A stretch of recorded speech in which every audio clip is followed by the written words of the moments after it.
ಓಂ ಶ್ರೀ ಗುರು ಬಸವಲಿಂಗಾಯ ನಮಃ. ಮೊದಲಿಗೆ ಜನ್ಮದಾತೆಯನ್ನು ಜಗನ್ಮಾತೆಯನ್ನು ಸ್ಮರಿಸುವುದು, ದಿವ್ಯ ಸನ್ನಿಧಾನವನ್ನು ಕರುಣಿಸಿ ತಮ್ಮ ದೂರದೃಷ್ಟಿಯಿಂದ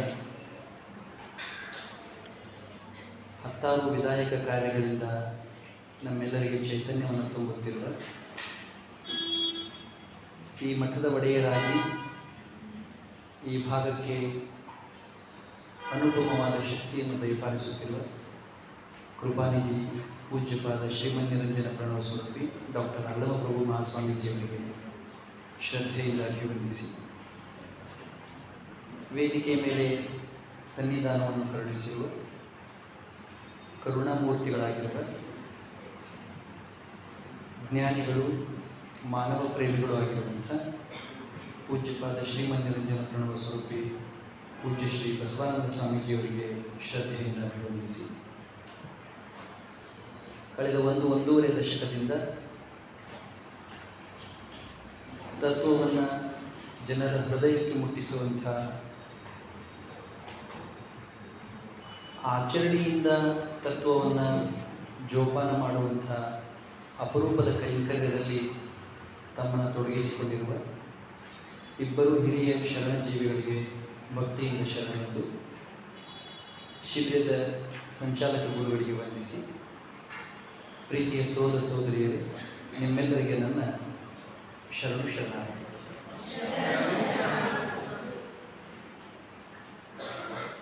ವಿದ್ಯಾರ್ಥಿ ಜೀವನದಲ್ಲಿ ಅಂದರೆ ಈ ವಯಸ್ಸಿನಲ್ಲಿ ಎಂಥ ವಿಚಾರಗಳು ನಮ್ಮ ತಲೆ ಮೇಲೆ ಬೀಳ್ತಾವೋ, ಎಂಥ ಆಲೋಚನೆಗಳನ್ನು ನಾವು ಪಡ್ಕೊಳ್ತೇವೋ, ಅಂಥ ಭವಿಷ್ಯ ನಿರ್ಮಾಣ ಆಗ್ತದೆ.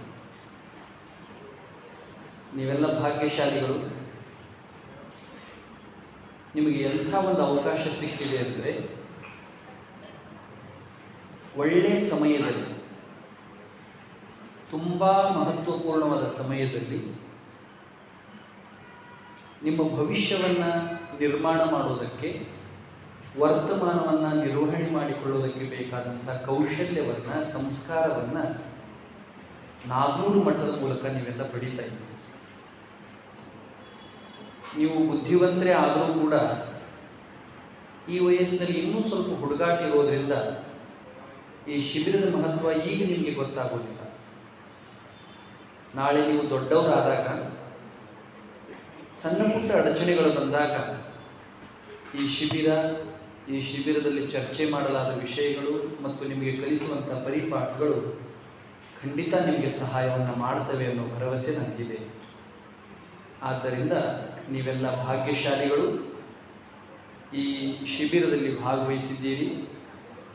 ಈ ಶಿಬಿರದ ಪೂರ್ಣ ಪ್ರಮಾಣದ ಲಾಭವನ್ನು ಪಡ್ಕೊಳ್ಳೋ ಪ್ರಯತ್ನವನ್ನು ಮಾಡಬೇಕು. ಅಂದರೆ ಬೆಳಿಗ್ಗೆ ಪೂಜ್ಯ ಅಪ್ಪಾಜಿಯವರು ಪೂಜಾ ಪದ್ಧತಿಯನ್ನು ಏನು ಹೇಳಿಕೊಟ್ಟಿದ್ದಾರೋ ಅಲ್ಲಿಂದ ಆರಂಭ ಮಾಡಿ ಕೊನೆಗೆ ಸಮಾರೋಪ ಆಗೋವರೆಗೆ ಇಲ್ಲಿ ಏನೇನು ಕಾರ್ಯಕ್ರಮಗಳು ನಡೀತಾವೋ, ಏನೇನು ಚರ್ಚೆಗಳು ನಡೀತಾವೋ, ಏನೇನು ಚಿಂತನೆಗಳು ನಡೀತಾವೋ ಆ ಎಲ್ಲ ಚಿಂತನೆಗಳಲ್ಲಿ ನಿಮಗೆ ಉಪಯುಕ್ತ ಆಗುವಂಥ, ನಿಮ್ಮ ಶಕ್ತಿಯನ್ನು ಉದ್ದೀಪನಗೊಳಿಸುವಂಥ ವಿಚಾರಗಳನ್ನು ಕಾಳಜಿಯಿಂದ ಹಿಡಿಯೋ ಪ್ರಯತ್ನವನ್ನು ಮಾಡಬೇಕು. ಬಹಳ ಸರಿ ಏನಾಗ್ತದೆ, ನಮ್ಮ ಮುಂದೆನೇ ತುಂಬ ಒಳ್ಳೆಯ ವಿಚಾರ, ತುಂಬ ಒಳ್ಳೆಯ ವ್ಯಕ್ತಿ ಇದ್ದರೂ ಕೂಡ ಒಮ್ಮೊಮ್ಮೆ ನಮ್ಮ ಕಲ್ಪನೆಗೆ ಬರೋದಿಲ್ಲ. ಆಲಸ್ಯದಿಂದಾನೋ ಆಯಾಸದಿಂದಾನೋ ಅಂಥ ವಿಷಯಗಳನ್ನು ನಾವು ಉದಾಸೀನ ಮಾಡಿಬಿಡ್ತೀವಿ. ಅದರ ಪರಿಣಾಮ ಏನಾಗ್ತದೆ ಅಂದರೆ, ನಮ್ಮೊಳಗಡೆ ಶಕ್ತಿ ಸಾಮರ್ಥ್ಯ ಇದ್ದರೂ, ಒಳ್ಳೆಯ ಯೋಗ್ಯತೆ ಇದ್ದರೂ ಕೂಡ ನಾವು ಯಶಸ್ಸಿನಿಂದ, ಗೆಲುವಿನಿಂದ, ಒಳ್ಳೆಯದರಿಂದ ದೂರ ಆಗ್ತೀವಿ. ಹಾಗೆ ಆಗಬಾರ್ದು ಅಂತಾದರೆ ಈಗಿನಿಂದ ಏನು ಶಿಬಿರ ಪ್ರಾರಂಭ ಆಗಿದೆ, ಇನ್ನೊಂದ್ಸರಿ ಹೇಳ್ತೇನೆ, ಲಕ್ಷ್ಯ ಕೊಟ್ಟು ಕೇಳಿಸ್ಕೊಳ್ಳಿ. ಇಲ್ಲಿ ನಡೆಯುವಂಥ ಎಲ್ಲ ಕಾರ್ಯಗಳನ್ನು, ಎಲ್ಲ ಚಿಂತನೆಗಳನ್ನು, ಎಲ್ಲ ಚರ್ಚೆಗಳನ್ನು ತುಂಬ ಗಮನವಿಟ್ಟು ಕೇಳಿಸ್ಕೋಬೇಕು. ಅದರಿಂದ ನನಗೇನು ಫಾಯ್ದೆ ಆಗುತ್ತೆ? ಇಲ್ಲಿ ಯಾರೋ ಭಾಷಣದಲ್ಲಿ ಹೇಳುವ ವಿಷಯ ನಾನು ತುಂಬ ದೊಡ್ಡ ವ್ಯಕ್ತಿ ಆಗೋದಕ್ಕೆ, ಸಾಧನೆ ಮಾಡೋದಕ್ಕೆ ಹೇಗೆ ಪ್ರೇರಣೆ ಆಗುತ್ತೆ ಅನ್ನೋದನ್ನು ತಾವು ಗಮನಿಸಬೇಕು. ತುಂಬ ದೊಡ್ಡ ದೊಡ್ಡ ವಿದ್ವಾಂಸರು, ಮಹಾತ್ಮರು, ಸಾಧಕರು ನಿಮಗೆಲ್ಲ ಉಪನ್ಯಾಸಗಳನ್ನು ನೀಡ್ತಾರೆ. ಅಂಥದ್ರಲ್ಲಿ ನನ್ನಂಥ ಸಣ್ಣವನಿಗೂ ಕೂಡ ಪೂಜ್ಯಪಾದ ಗುರುಗಳು ಮತ್ತು ಸಂಚಾಲಕರು ಒಂದು ಸೇವೆ ಮಾಡೋದಕ್ಕೆ ಅವಕಾಶ ಕೊಟ್ಟಿದ್ದಾರೆ. ನಾನು ಈಗ ನಿಮ್ಮೆಲ್ಲರ ಜೊತೆ ಶ್ರೀಯುತ ರಾಜಶೇಖರ್ ಪಾಟೀಲ್ ಸರ್ ಹೇಳಿದ ಹಾಗೆ ನಿನ್ನ ಜೀವನದ ನಿರ್ಮಾತೃ ನೀನೇ ಅನ್ನೋ ವಿಷಯವನ್ನು ಕುರಿತು ಒಂದು 2-3 ವಿಚಾರಗಳನ್ನು ಹಂಚಿಕೊಡಿ.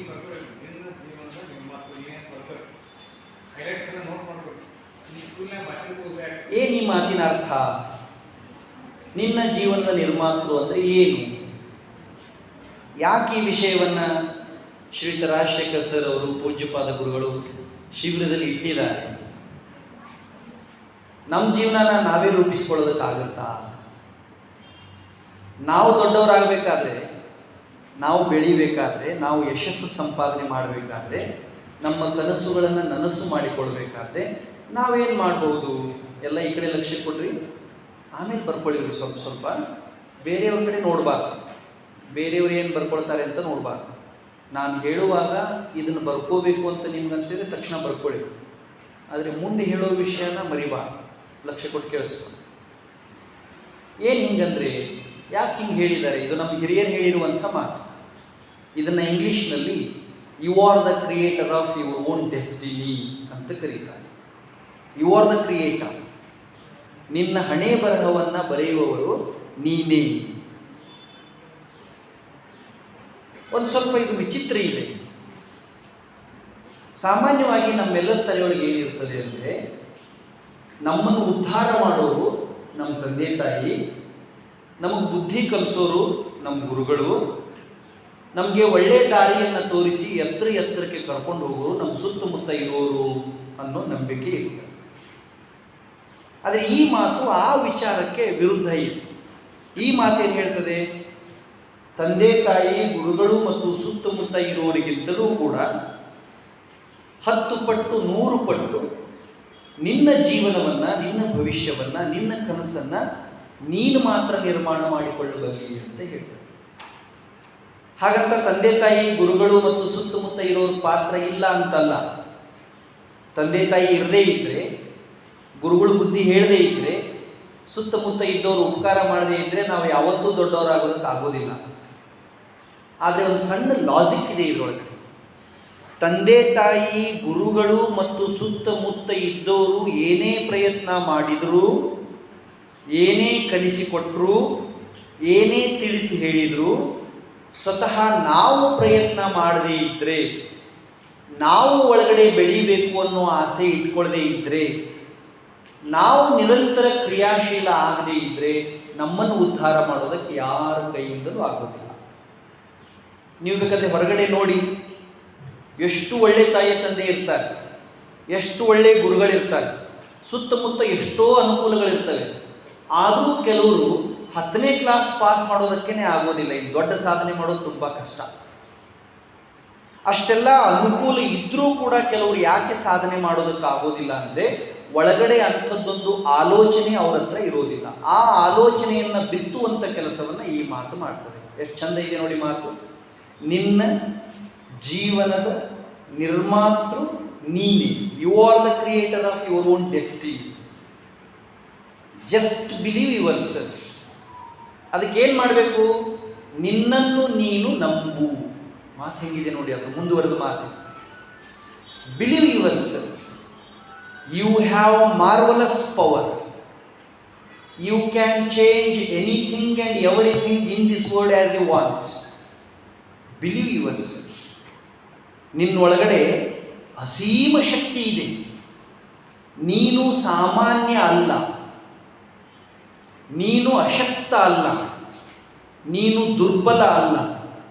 ನಿನ್ನ ಒಳಗಡೆ ಇರುವಂಥ ಶಕ್ತಿ, ಸಾಮರ್ಥ್ಯದ ಅರಿವು ನಿನಗೆ ಬಂತು ಅಂದರೆ, ನಿನ್ನ ಮೇಲೆ ನಿನಗೆ ನಂಬಿಕೆ ಬಂತು ಅಂದರೆ, ನೀನು ಎಷ್ಟು ಎತ್ತರಕ್ಕೆ ಬೇಕಾದರೂ ಏರ್ತೀಯ.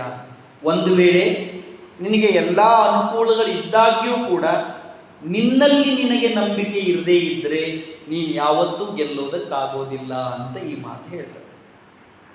ಹಾಗಾದ್ರೆ ನಾವೇನು ಮಾಡಬೇಕು? ನಮ್ಮ ಜೀವನನ ನಿರ್ಮಾಣ ಮಾಡ್ಕೋಬೇಕಂದ್ರೆ, ಜೀವನ ನಿರ್ಮಾಣ ಮಾಡ್ಕೊಳ್ಳೋದಂದ್ರೆ ಏನು ಗೊತ್ತಾ? ಜೀವನ ನಿರ್ಮಾಣ ಮಾಡಿಕೊಳ್ಳೋದು, ಭವಿಷ್ಯ ನಿರ್ಮಾಣ ಮಾಡೋದು ಅಂದ್ರೆ ಏನು? ಕನಸನ್ನು ನನಸು ಮಾಡಿಕೊಳ್ಳೋದು. ನಮಗೆಲ್ಲರಿಗೂ ಬೇರೆ ಬೇರೆ ಕನಸುಗಳಿರ್ತವೆ, ಗುರಿಗಳಿರ್ತವೆ, ಏನೇನೋ ಆಲೋಚನೆಗಳಿರ್ತವೆ. ನಮ್ಮ ಕನಸುಗಳನ್ನು, ಗುರಿಗಳನ್ನು ಪೂರ್ಣ ಮಾಡಿಕೊಳ್ಳೋದಕ್ಕೆ ಜೀವನ ನಿರ್ಮಾಣ, ಭವಿಷ್ಯ ನಿರ್ಮಾಣ ಅಂತ ಕರೀತಾರೆ. ಹಾಗಾದ್ರೆ ನಾವೇನು ಮಾಡಬೇಕು? ಮೊಟ್ಟ ಮೊದಲನೇದಾಗಿ ನಾವು ಮಾಡಬೇಕಾದ ಕೆಲಸ ಏನು ಅಂದರೆ, ನಮ್ಮಲ್ಲಿ ನಮಗೆ ಅಚಲವಾದ ಶ್ರದ್ಧೆ ಇರಬೇಕು.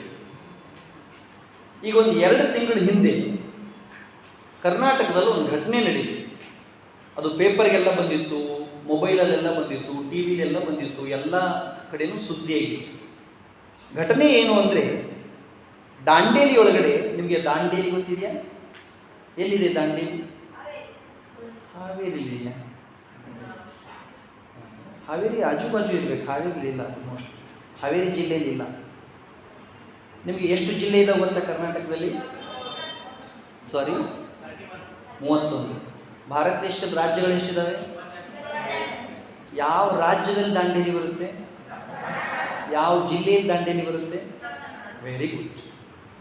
ಕೆಲವರು ಮಾತ್ರ ಉತ್ತರ ಕನ್ನಡ ಅಂತ ಹೇಳಿದ್ವಿ, ಭಾಳ ಜನಕ್ಕೆ ಗೊತ್ತಾಗಲಿಲ್ಲ. ಕಾರವಾರ, ಉತ್ತರ ಕನ್ನಡ ಜಿಲ್ಲೆಗೆ ಕಾರವಾರ ಅಂತಲೂ ಕರೀತಾರೆ. ಕರೆಕ್ಟಾ? ದಕ್ಷಿಣ ಕನ್ನಡ ಅಂತ ಒಂದು ಜಿಲ್ಲೆ ಇದೆಯಾ? ಉಳಿದವ್ರು ಯಾಕೆ ಮಾತಾಡ್ತಿಲ್ಲ? ಡೌಟಾ? ನೋಡಿ, ಇಷ್ಟು ದೊಡ್ಡವರಾದ ನಮಗೆ ತುಂಬ ದೊಡ್ಡ ದೊಡ್ಡ ವಿಷಯಗಳು ಬೇಡ. ಕೊನೆ ಪಕ್ಷ ಕರ್ನಾಟಕದಲ್ಲಿ ಯಾವ್ಯಾವ ಜಿಲ್ಲೆ ಇದ್ದಾವೆ, ನಮ್ಮ ಸುತ್ತಮುತ್ತ ಯಾವ ತಾಲೂಕಿದೆ ಅಂತಾದ್ರೂ ಗೊತ್ತಿರಬೇಕು. This is very common and most important knowledge. ವಿದ್ಯಾರ್ಥಿ ಅಂದರೆ ಬರೀ ಶಾಲೆಯಲ್ಲಿರೋ ಪುಸ್ತಕ ಓದೋದು, ಪ್ರಶ್ನೆಗಳಿಗೆ ಉತ್ತರಗಳನ್ನು ಕಂಠಪಾಠ ಮಾಡೋದು, ಪರೀಕ್ಷೆ ಬರೆಯೋದು, ಹೆಚ್ಚಿಗೆ ಮಾರ್ಕ್ಸ್ ತಗೊಳ್ಳೋದು ಅಷ್ಟು ಮಾತ್ರ ಅಲ್ಲ. ಸಾಮಾನ್ಯ ಜ್ಞಾನ ಇರಬೇಕು. ತುಂಬ ದೊಡ್ಡವ್ರ ಲಕ್ಷಣ ಏನಂದರೆ ಸಾಮಾನ್ಯ ಜ್ಞಾನ ಹೆಚ್ಚಿಗೆ ಇರೋದು. ದಾಂಡೇಲಿ ಅನ್ನೋ ಊರು ಉತ್ತರ ಕನ್ನಡದಲ್ಲಿ, ಕಾರವಾರದಲ್ಲಿ ಇದೆ. ಅದೊಂದು ಪಟ್ಟಣ, ತಾಲೂಕಾ ಪ್ಲೇಸ್. ಅಲ್ಲಿ ನಾಗಪ್ಪ ಅಂತ ಒಬ್ಬ ಮನುಷ್ಯ, ಬಹುತೇಕ ನಿಮ್ಗೆ ಗೊತ್ತಿರಬೇಕು ಈ ಘಟನೆ. ಆ ಮನುಷ್ಯ ಮೂಲ ಏನು ದಾಂಡೇಲಿಯವನಲ್ಲ, ಆಂಧ್ರ ಪ್ರದೇಶದವನು. ಕೂಲಿ ಮಾಡ್ಕೊಂಡು ಬಂದು ದಾಂಡೇಲಿಯಲ್ಲಿ ಸೆಟ್ಲ್ ಆಗಿದ್ದ. ಮನೆ ತುಂಬ ಮಂದಿ, ಒಂದು 5-6 ಜನ ಮಕ್ಕಳು, ಹೆಂಡತಿ, ಅವನು. ಅವ್ರೇನು ಶ್ರೀಮಂತರಲ್ಲ, ಒಂದು ಸಣ್ಣ ಗುಡಿಸಲಿನಂಥ ಮನೆಯೊಳಗಡೆ ಇದ್ದರು. ಆದರೆ ಮನೆ ನಡೆಸಬೇಕಲ್ಲ, ಮಕ್ಕಳು ಹೊಟ್ಟೆ ತುಂಬಿಸ್ಬೇಕಲ್ಲ, ಅದಕ್ಕೆ ಅವನು ಒಂದು ಉದ್ಯೋಗ ಮಾಡ್ತಿದ್ದ. ಏನು ಮಾಡ್ತಿದ್ದ ಅಂದರೆ ಚಪ್ಪಲಿ ಹೊಲಿಯೋ ಕೆಲಸ ಮಾಡ್ತಿದ್ದ, ಚಮ್ಮಾರಿಕೆ ಮಾಡ್ತಿದ್ದ. ಕೆಲಸದಲ್ಲಿ ಯಾವುದು ಕನಿಷ್ಠ, ಯಾವುದು ಶ್ರೇಷ್ಠ ಅಂತ ಇಲ್ಲ. ಯಾವ ಕೆಲಸನಾದರೂ ಆಗಲಿ ಶ್ರದ್ಧೆಯಿಂದ ಮಾಡಿದರೆ ಆ ಕೆಲಸದಲ್ಲೇ ಕಾಯಕವನ್ನು ಕಾಣ್ಬೋದು ಅಂತ ಶರಣರು ಸಾಧಿಸಿ ತೋರಿಸಿದ್ದಾರೆ. ನಾವು ನಮ್ಮ ಜೀವನದಲ್ಲಿ ಈ ಕೆಲಸ ಉತ್ಕೃಷ್ಟ, ಈ ಕೆಲಸ ಕನಿಷ್ಠ ಅಂತ ಆಲೋಚನೆ ಮಾಡಿದರೆ ನಮಗೆ ಕೆಲಸದ ಡಿಗ್ನಿಟಿ ಆಫ್ ಲೇಬರೇ ಗೊತ್ತಿಲ್ಲ ಅಂತ ಅರ್ಥ. ಯಾವ ಕೆಲಸನೂ ಕನಿಷ್ಠ ಅಲ್ಲ, what ever it may be. ಕೆಲಸ ಮಾಡುವಾಗ ನಮ್ಮ ಆಲೋಚನೆ ಉತ್ಕೃಷ್ಟ ಇತ್ತು ಅಂದರೆ ನಾವು ಮಾಡೋ ಸಣ್ಣ ಕೆಲಸನೂ ದೊಡ್ಡದಾಗ್ತದೆ. ಕೆಲಸ ಮಾಡುವಾಗ ನಮ್ಮ ಆಲೋಚನೆ ಕನಿಷ್ಠ ಇತ್ತು ಅಂದರೆ ನಾವು ದೊಡ್ಡ ಕೆಲಸ ಮಾಡಿದ್ರೆ ಒಂದು ಸಣ್ಣ ಕೆಲಸ ಆಗುತ್ತೆ. ಆ ಮನುಷ್ಯ ಚಪ್ಪಲಿ ಹೊಲಿತಿದ್ದ, ಒಂದು ಸ್ವಲ್ಪ ದುಡ್ಡು ಬರ್ತಿತ್ತು, ತಂದು ಹೆಂಡತಿ ಕೊಡ್ತಿದ್ದ, ಹೆಂಡತಿ ಮನೆ ನಡೆಸ್ತಿದ್ದ. ಅವ್ರಿಗೊಂದು 5-6 ಜನ ಮಕ್ಕಳಿದ್ರು ಅಂದಲ್ಲ, ಅದರೊಳಗೆ ಒಬ್ಬ ಹುಡುಗಿ ಇದ್ದಳು, ಪದ್ಮಾವತಿ ಅಂತ ಆಕೆ ಹೆಸರು. ಕೇಳಿದ್ದೀರಾ? ಈ ಘಟನೆ ಬಗ್ಗೆ ಗೊತ್ತಿದೆ ನಿಮಗೆ? ಈ ಘಟನೆ ಬಗ್ಗೆ ಗೊತ್ತಿದೆಯಾ? ಗೊತ್ತಿದೆ. ಪದ್ಮಾವತಿ ಅಂತ ಆಕೆ ಹೆಸರು. ಆ್ಯಕ್ಚುಲಿ ನಿಮ್ಗೆ ಗೊತ್ತಿರಬೇಕಿತ್ತು. ಭಾಳ ಒಳ್ಳೆ ಹುಡುಗಿ, ಭಾಳ ಶಾಣೆ ಹುಡುಗಿ. ಭಾಳ ಒಳ್ಳೆ ಹುಡುಗಿ ಯಾಕೆ ಅಂದರೆ ತಂದೆ ತಾಯಿ ಏನು ಹೇಳಿದ್ರು ಕೇಳ್ತಿದ್ದಳು. ಭಾಳ ಶಾಣೆ ಹುಡುಗಿ ಯಾಕೆ ಅಂದರೆ ಶಾಲೆಯ ಸರ್ ಏನು ಹೇಳಿದ್ರು ಅರ್ಥ ಮಾಡ್ಕೋತಿದ್ದಳು. ಒಳ್ಳೆಯವ್ರಿಗೆ ಶಾಣೆಯವ್ರನ್ನ ಡಿಫೈನ್ ಮಾಡೋದು ಹೆಂಗಿದೆ ನೋಡಿ. ತಂದೆ ತಾಯಿ ಹೇಳಿದ್ದನ್ನು ಯಾರು ಚಾಚು ತಪ್ಪದೆ ಕೇಳ್ತಾರೋ ಅವರೆಲ್ಲ ಒಳ್ಳೆಯವರೇ. ಗುರುಗಳು, ಸರ್, ಟೀಚರ್, ಮೇಡಮ್ ಹೇಳಿದ್ದನ್ನು ಯಾರು ಅರ್ಥ ಮಾಡ್ಕೊಳ್ತಾರೋ ಅವರೆಲ್ಲ ಶಾಣೆನೇ. ಮಾರ್ಕ್ಸ್ ಅಲ್ಲ, ರ್ಯಾಂಕ್ ಅಲ್ಲ. ಸರಿ, ಆ ಹುಡುಗಿ 7ನೇ ಕ್ಲಾಸ್ವರೆಗೂ ಶಾಲೆಗೆ ಓದಿದ್ರು. 7ನೇ ಕ್ಲಾಸ್ವರೆಗೂ ಪ್ರತಿ ವರ್ಷ ಫಸ್ಟ್ ಬಂದರು. ಹೈಸ್ಕೂಲ್ಗೆ ಸೇರಿಕೊಂಡ್ಲು, ಅಲ್ಲೂ ಚೆನ್ನಾಗಿ ಓದ್ತಾ ಇದ್ರು. ಬ್ಯಾಡ್ ಲಕ್, ಅವ್ರ ಅಪ್ಪ ತೀರ್ಕೊಂಡ್ಬಿಟ್ರು. ಮನೆ ನಡೆಸ್ತಿದ್ರಲ್ಲ ಅಪ್ಪ, ನಾಗಪ್ಪ, ಅವ್ರು ತೀರ್ಕೊಂಡ್ರು. ಈಗ ಮನೆ ನಡೆಸೋದು ಭಾರಿ ಕಷ್ಟ ಆಯ್ತಲ್ಲ. ಆಕೆ ಒಂದಿಬ್ಬರು ಅಣ್ಣದಿರು ಬೇರೆ ಬೇರೆ ಕೆಲಸ ಮಾಡೋದು ಕೊಂಡ್ರು. ಒಬ್ಬ ಫ್ಯಾಕ್ಟ್ರಿ ಒಳಗೆ ಹೋದ, ಒಬ್ಬ ಇನ್ನೊಬ್ಬ ಚಪ್ಪಲಿ ಹೊಲಿಯೋದಕ್ಕೆ ಚಾಲೂ ಮಾಡಿದ, ಮತ್ತೊಬ್ಬ ಕೂಲಿ ಮಾಡೋದಕ್ಕೆ ಸ್ಟಾರ್ಟ್ ಮಾಡಿದ. ಈ ಹುಡುಗಿ ತಲೆಗೆ ಏನು ವಿಚಾರ ಬಂತು?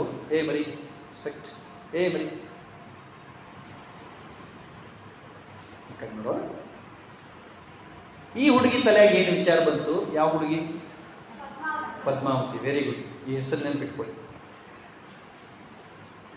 ನಮ್ಮಪ್ಪ ತೀರ್ಕೊಂಡಿದ್ದಾರೆ, ನಮ್ಮ ಅವ್ವನಿಗೆ ಮನೆ ನಡೆಸೋದು ಭಾಳ ಕಷ್ಟ ಇದೆ, ನಾನು ಶಾಲೆಗೆ ಹೋದರೆ ಫೀಸ್ ಜಾಸ್ತಿ ಆಗುತ್ತೆ, ಅದಕ್ಕೆ ನಾನು ಕೆಲಸ ಬಿಟ್ಟು ಕೂಲಿ ಮಾಡಬೇಕು ಅಂತ ವಿಚಾರ ಮಾಡಿದರು. ಒಳ್ಳೆಯ ವಿಚಾರನೇ. ಅವ್ಗೆ ತ್ರಾಸು ಮಾಡಬಾರ್ದು, ಅಣ್ಣಗೆ ತ್ರಾಸು ಮಾಡಬಾರ್ದು. ಮನೆಯಾಗೆಲ್ಲ ಕೂತಿದ್ರು, ಸಣ್ಣ ಮನೆಯದು, ಗುಡಿಸಿಲ್ನಂಥ ಮನೆ. ಈಕೆ ಬಂದು ಹೇಳಿದರು ಪದ್ಮಾವತಿ, ಅವ್ವ ಅಣ್ಣ ನಾಳೆಯಿಂದ ನಾನು ಶಾಲೆ ಕಲಿಯೋಕ್ಕೆ ಹೋಗೋದಿಲ್ಲ. ಅವರದು ಯಾಕೆ ಅಂದರೆ ನಾನು ಶಾಲೆಗೆ ಹೋದರೆ ಫೀಸ್ ಕಟ್ಟೋದಕ್ಕೆ ದುಡ್ಡು ಖರ್ಚಾಗ್ತದೆ, ಬಟ್ಟೆ ಕೊಡಿಸೋದಕ್ಕೆ ದುಡ್ಡು ಖರ್ಚಾಗ್ತದೆ, ಅದನ್ನು ಬಿಟ್ಟು ನಾನು ಕೂಲಿ ಮಾಡಿದರೆ ಮನೆ ನಡೆಸೋದಕ್ಕೆ ಹೆಲ್ಪ್ ಆಗುತ್ತೆ. ಹುಡುಗಿ ಬುದ್ಧಿ ಎಷ್ಟು ವಿಶಾಲ ಇದೆ ನೋಡಿ. ಆವಾಗ ಆಕೆ ಅಣ್ಣದಿರು ಹೇಳಿದರು, ದಡ್ಡಿ ಹುಚ್ಚಿ ಹಂಗೆ ವಿಚಾರ ಮಾಡಬೇಡ, ಇದು ಕಲಿಯೋ ಸಮಯ, ಇದು ಬೆಳೆಯೋ ಸಮಯ, ನಮ್ಗೆ ಎಷ್ಟೇ ಕಷ್ಟ ಆದರೂ ಚಿಂತೆ ಇಲ್ಲ, ನಾವು ದುಡಿತೀವಿ, ನೀನು ಚೆನ್ನಾಗಿ ಕಲಿ ಅಂತ ಆಕೆ ಪ್ರೋತ್ಸಾಹ ಕೊಟ್ಟರು, ಹುರಿದುಂಬಿಸಿದರು. ಆಕೆ PUC ಮುಗಿಸಿದಳು, ಡಿಗ್ರಿ ಮುಗಿಸಿದಳು, LLB ಮಾಡಿದಳು ಬೈಲಹೊಂಗಲದಲ್ಲಿ. LLB ಮಾಡಿ ವಕೀಲ್ ಆದಳು, ಲಾಯರ್ ಆದಳು. ಆಕೆ ಕೋಟ್ ಹಾಕ್ಕೊಂಡು ಮನೆಗೆ ಹೋದಳು. ಸುಮ್ಮನೆ ಕಲ್ಪನೆ ಮಾಡಿಕೊಡ್ರಿ, ಗುಡಿಸಲ್ದಂಥ ಮನೆ, ಅವ್ವ ಬಡವ್ರ ಹೆಣ್ಮಗಳು, ಮೈ ಮೇಲೆ ಹರಿದು ಹೋಗಿದ್ದ ಅರಿವಿ, ಮನೆಯಾಗ ಏನೂ ಅನುಕೂಲ ಇಲ್ಲ, ಒಂದು ಕುರ್ಚಿ ಇಲ್ಲ, ಒಂದು ಸೋಫಾ ಇಲ್ಲ, ಒಂದು TV ಇಲ್ಲ. ಅವ್ರ ಅಣ್ಣದಿರು ಒಬ್ಬ ಚಪ್ಪಲಿ ಹೊಲಿತಾನೆ, ಒಬ್ಬ ಫ್ಯಾಕ್ಟ್ರಿ ಒಳಗೆ ಕೆಲಸ ಮಾಡ್ತಾನೆ. ಈಕೆ ಕೋಟ್ ಹಾಕ್ಕೊಂಡು ಮನೆಗೆ ಹೋಗಿದ್ದಾಳೆ. ಮತ್ತು ಎಲ್ಲರಿಗೂ ಖುಷಿ ಆಯಿತು. ಆಕೆ ಹೇಳಿದಳು, ನೋಡಿ ನೀವೆಲ್ಲ ಕಷ್ಟಪಟ್ಟು ದುಡಿದ್ರಿಂದ ನಾನಿವತ್ತು ಕೋಟ್ ಹಾಕ್ಕೊಂಡು ಕೋರ್ಟಿಗೆ ಹೋಗುವಂತ ಆಗಿದ್ದೀನಿ ಅಂತ. ಏನಂದ್ರು? ಕೋಟ್ ಹಾಕ್ಕೊಂಡು ಕೋರ್ಟಿಗೆ ಹೋಗುವಂತ ಆಗಿದ್ದೀನಿ. ಅವರಣ್ಣ ಇದ್ನಲ್ಲ ಚಪ್ಪಲಿ ಹೊಲಿಯೋರು, ಅವ ಬಂದು ಹೇಳ್ದ, ನೋಡು ತಂಗಿ ಪದ್ಮಾವತಿ, ನೀನು ಕೋಟ್ ಹಾಕ್ಕೊಂಡು ಕೋರ್ಟಿಗೆ ಹೋದರೆ ನಮಗೆ ಖುಷಿ ಆಗೋದಿಲ್ಲ. ಆದರೆ ಕೋಟ್ ಹಾಕ್ಕೊಂಡು ಯಾರ್ಯಾರು ಕೋರ್ಟಿಗೆ ಬರ್ತಾರೋ ಆ ಕೋರ್ಟಿಗೆ ಯಾರು ಬಂದರೆ ಎಲ್ಲರೂ ಸೆಲ್ಯೂಟ್ ಹೊಡಿತಾರೋ ಅಂಥ ಜಡ್ಜ್ ನೀನಾಗಬೇಕು. ನಾವು ಇನ್ನೂ 10 ವರ್ಷ ಬೇಕಾದ್ರೆ ಊರು ಜನರು ಚಪ್ಪಲಿ ಹೊಲಿತೀವಿ ಅಂತ ಅಣ್ಣ ಅಂದ.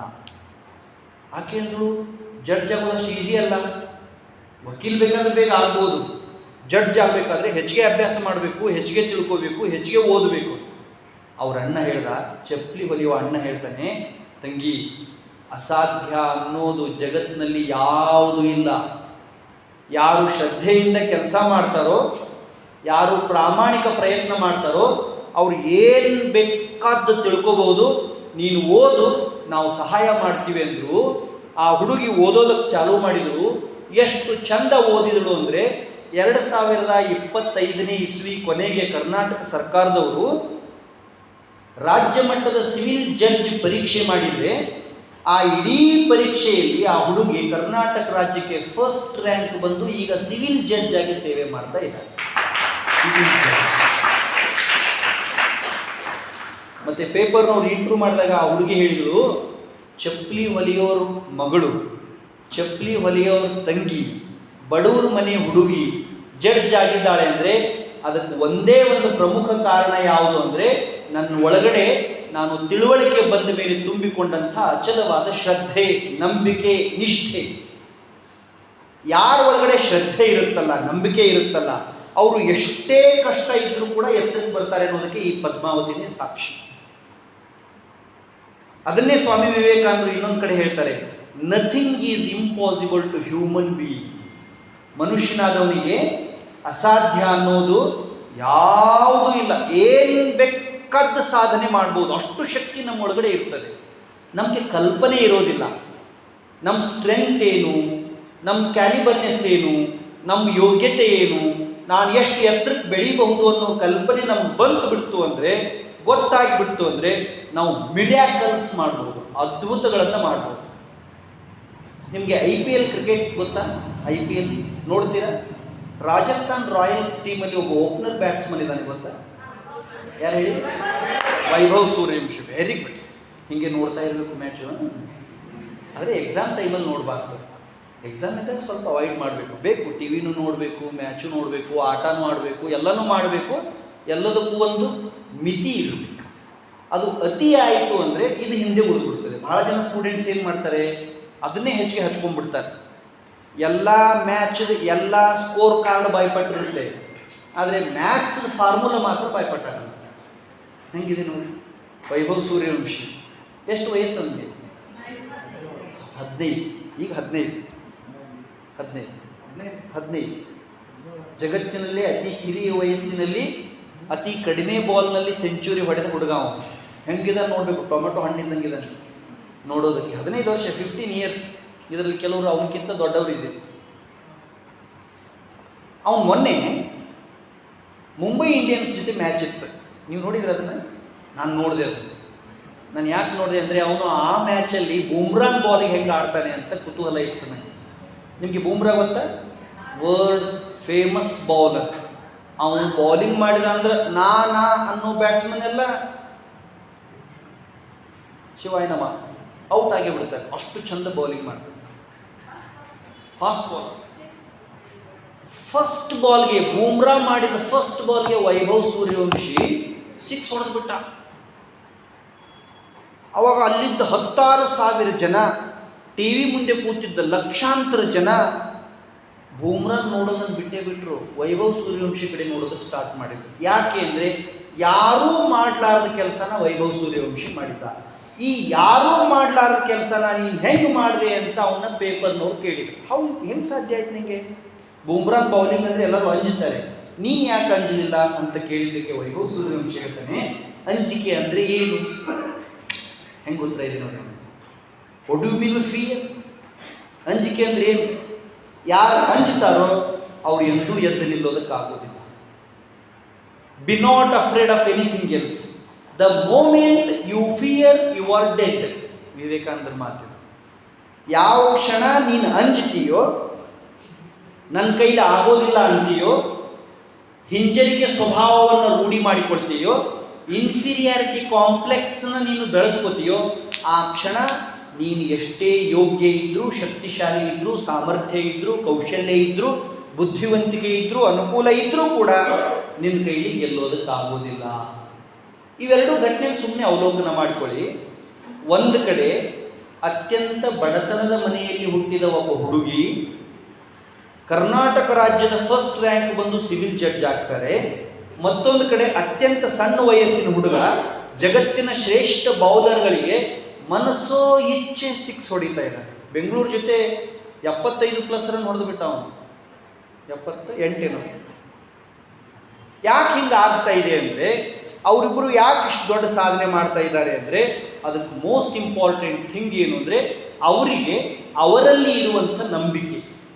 ಇಂಗ್ಲೀಷ್ನಲ್ಲಿ ಒಂದು ಮಾತಿದೆ, believe yourself, you have marvellous power. ನಿನ್ನೊಳಗಡೆ ಅಸೀಮ ಶಕ್ತಿ ಇದೆ, ನಿನ್ನನ್ನು ನೀನು ನಂಬು.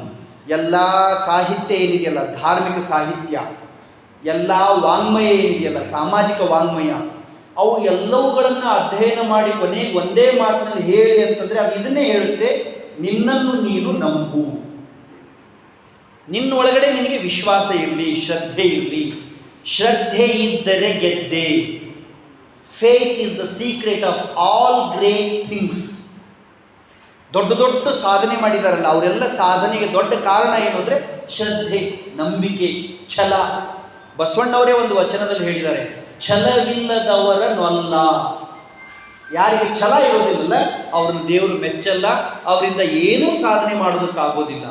ಯಾರಿಗೆ ಛಲ ಇರುತ್ತಲ್ಲ ಅವರಿಗೆ ಒಂದು ವೇಳೆ ಗೆಲ್ಲುವ ವಿಷಯದಲ್ಲಿ ಭಗವಂತನೇ ಅಡಚಣೆ ಮಾಡಿದರೂ ಕೂಡ ಅವ್ರನ್ನ ಗೆಲ್ಲೋದ್ರಿಂದ ಯಾರೂ ತಡೆಯೋದಕ್ಕಾಗೋದಿಲ್ಲ. ಆದ್ದರಿಂದ ಪ್ರೀತಿಯ ಸೋದರ ಸೋದರಿಯರೇ, ನೀವೀಗ ವಿದ್ಯಾರ್ಥಿಗಳಿದ್ದೀರಿ, ಸಣ್ಣ ವಯಸ್ಸಿನಲ್ಲಿದ್ದೀರಿ. ಈಗ ನೀವು ಹೆಚ್ಚು ಕಲಿಯೋದಕ್ಕಿಂತಲೂ ಮುಖ್ಯವಾಗಿ ಇಂಥ ವಿಷಯಗಳಲ್ಲಿ ಪಕ್ವ ಆಗಬೇಕು. ನಂಬರ್ 1, ಯಾವ ಕಾರಣಕ್ಕೂ ನನ್ನ ಕೈಯಿಂದ ಆಗೋದಿಲ್ಲ ಅಂತ ಆಲೋಚನೆ ಮಾಡಬಾರ್ದು.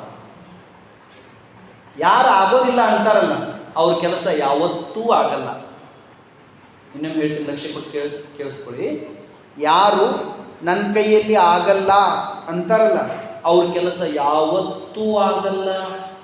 ಯಾರು ನಾನು ಮಾಡೇ ಮಾಡ್ತೀನಿ ಅಂತಾರಲ್ಲ ಅವ್ರು ಒಂದಲ್ಲ ಒಂದು ದಿನ ಗೆದ್ದೇ ಗೆಲ್ತಾರೆ. ಯೋಗ್ಯತೆ ಒಮ್ಮೆ ಏನೋ ಒಂದು ಹಾಡಿದೆಯಲ್ಲ, ಬರುವುದು ನಮಗೆ ಯೋಗ ಒಮ್ಮೆ ಬರುವುದು ನಮಗೆ ಅಲ್ಲ, ಯೋಗ್ಯತೆ ಒಂದೇ ಗೆಲ್ಲುವುದು ಕೊನೆಗೆ ಅಂತ ಅಪ್ಪುದು ಹಾಡಿಲ್ಲ. 100% ಸ್ಟ್ರೆಂತ್ ಮ್ಯಾಟರ್ಸ್, ಆ್ಯಟಿಟ್ಯೂಡ್ ಮ್ಯಾಟರ್. ಆಲೋಚನೆ ಮುಖ್ಯ. ಒಮ್ಮೆ ಒಂದು ಸಿಟಿ ಒಳಗಡೆ ಒಬ್ಬ ಬಲೂನ್ ಸೆಲ್ಲರ್ ಇದ್ದ. ಬಲೂನ್ ಅಂದರೆ ಗೊತ್ತಲ್ಲ, ಏನು ಹೇಳಿ? ಬಲೂನ್ ಅಂದರೆ ಪುಗ್ಗ ಕನ್ನಡದಲ್ಲಿ ಏನಂತಾರೆ ಅದಕ್ಕೆ? ಪುಗ್ಗ ಕನ್ನಡ ಶಬ್ದ ಅಲ್ಲ. ನೋಡಿ, ನಮ್ಗೆ ಇಂಗ್ಲೀಷ್ ಎಲ್ಲ ತಿಳಿತು, ಕನ್ನಡ ಬಹಳ ಜನರಿಗೆ ಗೊತ್ತೇ ಇರೋದಿಲ್ಲ. ಏನಂತಾರೆ? ಏನಂತಾರೆ ನೋಡಿ, ಇಂಥವೆಲ್ಲ ಕಲ್ತ್ಕೋಬೇಕು. ಭಾಷೆ ವಕ್ಯಾಬುಲರಿನೂ ಇಂಪ್ರೂವ್ ಮಾಡ್ಕೋಬೇಕು, ಶಬ್ದ ಸಂಗ್ರಹನೂ ಹೆಚ್ಚಿರಬೇಕು.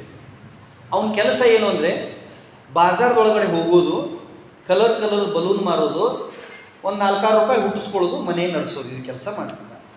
ಯಾವಾಗ ಬಿಸ್ನೆಸ್ ಕಡಿಮೆ ಅನಿಸ್ತಿತ್ತಲ್ಲ, ಅಂದರೆ ಬಲೂನ್ ತೊಗೊಳೋದಕ್ಕೆ ಗಿರಾಕಿಗಳು ಕಡಿಮೆ ಬರ್ತಿದ್ರಲ್ಲ, ಅವಾಗ ಒಂದು ಐಡಿಯಾ ಮಾಡ್ತಿದ್ದ. ಏನು ಐಡಿಯಾ ಮಾಡ್ತಿದ್ದ ಅಂದರೆ, ಕಲರ್ ಬಲೂನ್ ರೆಡಿ ಮಾಡಿ ಆಕಾಶದೊಳಗಡೆ ಹಾರಿ ಬಿಡ್ತಿದ್ದ. ಆಕಾಶದಲ್ಲಿ ಹಾರುವ ಬಣ್ಣದ ಬಲೂನ್ಗಳನ್ನು ನೋಡಿ ಹುಡುಗರು ಅವನ ಹತ್ರ ಬರೋರು, ಬಿಸ್ನೆಸ್ ಹೆಚ್ಚಿಗೆ ಆಗ್ತಿತ್ತು. ಒಂದಿನ ಹಿಂಗೆ ಮಾಡಿದ, ಬೇರೆ ಕಲರ್ ಬಲೂನ್ಸ್ನ ಹಾರೋದಕ್ಕೆ ಬಿಟ್ಟ. ಹುಡುಗರೆಲ್ಲ ಅದನ್ನ ನೋಡಿ ತೊಗೊಳೋದಕ್ಕೆ ಬಂದರು, ಬಿಸ್ನೆಸ್ ಚೆನ್ನಾಗಿ ನಡೀತಿತ್ತು. ಅವಾಗ ಅವನ ಮುಂದೆ ಮುಖ ಮಾಡಿ ಬಲೂನ್ ಮಾರುವಾಗ ಹಿಂದೆ ಒಬ್ಬ ಹಿಂದೆಗಡೆ ಬಂದು ಅವನ ಅಂಗಿ ಜಗ್ಗಿದ, ಅಂಗಿ ಎಳ್ದ. ಹುಡುಗರನ್ನ ಹೀಗೆ ಮನುಷ್ಯ ನೋಡ್ದ, ಏನು ಅಂತ ಕೇಳ್ದ.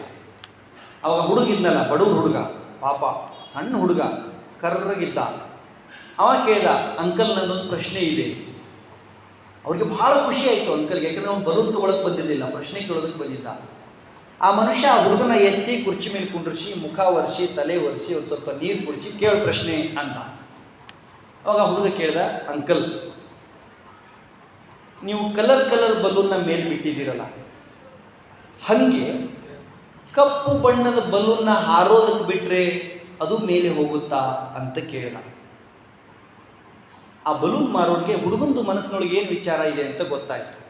ಅವಾಗ ಮನುಷ್ಯ ಹೇಳ್ದ, ನೋಡಪ್ಪ, ಬಲೂನ್ ಮೇಲೆ ಹಾರೋದಕ್ಕೆ ಕಲರ್ ಮುಖ್ಯ ಅಲ್ಲ, ಬಲೂನ್ ಮೇಲೆ ಹಾರೋದಕ್ಕೆ ಸೈಜ್ ಮುಖ್ಯ ಅಲ್ಲ, ಬಲೂನ್ ಮೇಲೆ ಹಾರೋದಕ್ಕೆ ಬಲೂನ್ ಒಳಗಡೆ ಏನಿದೆ ಅನ್ನೋದು ಮುಖ್ಯ. ಈಗ ಅಲ್ಲಿ ಹಾರ್ತಾ ಇದಾವಲ್ಲ ಬಲೂನ್, ಅವೆಲ್ಲ ಮೇಲೆ ಹಾರ್ತಾ ಇರೋದಕ್ಕೆ ಅದರೊಳಗಡೆ ತುಂಬಿರುವಂಥ ಹೀಲಿಯಂ ಕಾರಣ. ಹಾಗೆ ಬಿಳಿನೋ ಕಪ್ಪೋ, ಶ್ರೀಮಂತನೋ ಬಡವನೋ, ಹಳ್ಳಿಯವನೋ ಪಟ್ಟಣದವನೋ, ಹುಡುಗಿನೋ ಹುಡುಗನೋ, ಯಾರೋ ಎತ್ತರಕ್ಕೆ ಏರಬೇಕು, ಸಾಧನೆ ಮಾಡಬೇಕು ಅಂತ ಅಪೇಕ್ಷೆ ಇದ್ದರೆ ಒಳಗಡೆ ಛಲ ಇರಬೇಕು, ಶ್ರದ್ಧೆ ಇರಬೇಕು, ನಂಬಿಕೆ ಇರಬೇಕು, ಪ್ರಯತ್ನ ಇರಬೇಕು. ತಪ್ಪಿ ಯಾರೊಳಗಡೆ ಶ್ರದ್ಧೆ, ಬಲ, ನಂಬಿಕೆ ಇರಲಿಲ್ಲ ಅಂದರೆ, ಕ್ರಿಯಾಶೀಲತೆ ಇರಲಿಲ್ಲ ಅಂದರೆ, ಪ್ರಾಂಪ್ಟ್ ಎಫರ್ಟ್ ಇರಲಿಲ್ಲ ಅಂದರೆ, ಕಾಂಪೌಂಡ್ ಇಫೆಕ್ಟ್ ಇರಲಿಲ್ಲ ಅಂದರೆ, ಯಾವ ಕಾರಣಕ್ಕೂ ಎಷ್ಟೇ ಶ್ರೀಮಂತರಿದ್ರು, ಎಷ್ಟೇ ಅನುಕೂಲ ಇದ್ರು ಗೆಲ್ಲೋದಕ್ಕೆ ಆಗಲ್ಲ ಅಂದರೆ ಆಗಲ್ಲ ಅಂತ ಹೇಳ್ದ. ಈ ಕಥೆನ ಯು ಕ್ಯಾನ್ ವಿನ್ ಅನ್ನೋ ಪುಸ್ತಕದಲ್ಲಿ ಶಿವಖೇರ ಅವರು ಬಳಸಿದ್ದಾರೆ. ಪುಸ್ತಕ ಓದೋ ರೂಢಿ ಇಟ್ಕೋಬೇಕು ನೀವು, ಇದನ್ನು ಬರ್ಕೊಳ್ಳಿ ಎಲ್ಲಾದರೂ ಒಂದು ಕಡೆ. ಯು ಕ್ಯಾನ್ ವಿನ್, ಬುಕ್ ಹೆಸರೇನು? You can win. You can win, ಕನ್ನಡದಲ್ಲಿ ನೀವು ಗೆಲ್ಲಬಲ್ಲಿರಿ ಅಂತ ಇದೆ ಪುಸ್ತಕ. ಅದನ್ನು ಬರೆದಿರೋರು ಶಿವಖೇರ್. ಆ ಪುಸ್ತಕ ತುಂಬ ಇದನ್ನೇ ಬರೆದಿದ್ದಾರೆ. ಏನು ಬರೆದಿದ್ದಾರೆ ಅಂದರೆ, ನೀನೂ ಗೆಲ್ಲಬಲ್ಲೆ, ನಿನಗೂ ಆ ಸಾಮರ್ಥ್ಯ ಇದೆ. ಗೆಲ್ಲಬೇಕಾದ್ರೆ, ಯಶಸ್ಸು ಸಂಪಾದನೆ ಮಾಡಬೇಕಾದ್ರೆ, ಎತ್ತರಕ್ಕೆ ಏರಬೇಕಾದ್ರೆ ಮುಖ್ಯವಾಗಿ ನಿನ್ನ ಸ್ವಭಾವ, ನಿನ್ನ ನಡವಳಿಕೆ, ನಿನ್ನ ಆಲೋಚನೆಗಳು ಬದಲಿಯಾಗಬೇಕು. ಏನು ಬದಲಿ ಆಗಬೇಕು? ಸ್ವಭಾವ ಬದಲಿ ಆಗಬೇಕು, ಆಲೋಚನೆಗಳು ಬದಲಿ ಆಗಬೇಕು, ನಡವಳಿಕೆ ಬದಲಿ ಆಗಬೇಕು. ಸ್ವಭಾವ ಬದಲಿ ಆಗಬೇಕು ಅಂದ್ರೆ ಏನು? ಆಗಲ್ಲ ಅನ್ನೋ ವಿಚಾರ ತಪ್ಪಿನೂ ನಮ್ಮ ತಲೆಯೊಳಗಡೆ ಬರಬಾರ್ದು. ಒಮ್ಮೊಮ್ಮೆ ನಾವು ಮಾಡೋ ಕೆಲಸ ಕಠಿಣ ಅನಿಸ್ಬೋದು, ಓದೋ ವಿಷಯ ತಿಳಿದೇ ಇರಬಹುದು, ಆದರೆ ಪ್ರಯತ್ನನ ಬಿಡಬಾರ್ದು. ನಾವು ಯಾವುದಾದ್ರೂ ವಿಷಯ ಓದುವಾಗ ಕಠಿಣ ಅನಿಸಿ, ಅಯ್ಯೋ ಇದು ನನಗೆ ತಿಳಿಲಿಲ್ಲ ಅಂತ ನಾವು ಹಿಂದೆ ಹೆಜ್ಜೆ ಹಾಕಿದರೆ ಸುಲಭ ಸಂಗತಿಗಳು ಕೂಡ ಕಠಿಣ ಆಗ್ತವೆ. ಲಕ್ಷ್ಯ ಕೊಟ್ಟು ಕೇಳಿಸ್ಕೊಳ್ಳಿ ಈ ಮಾತನ್ನ.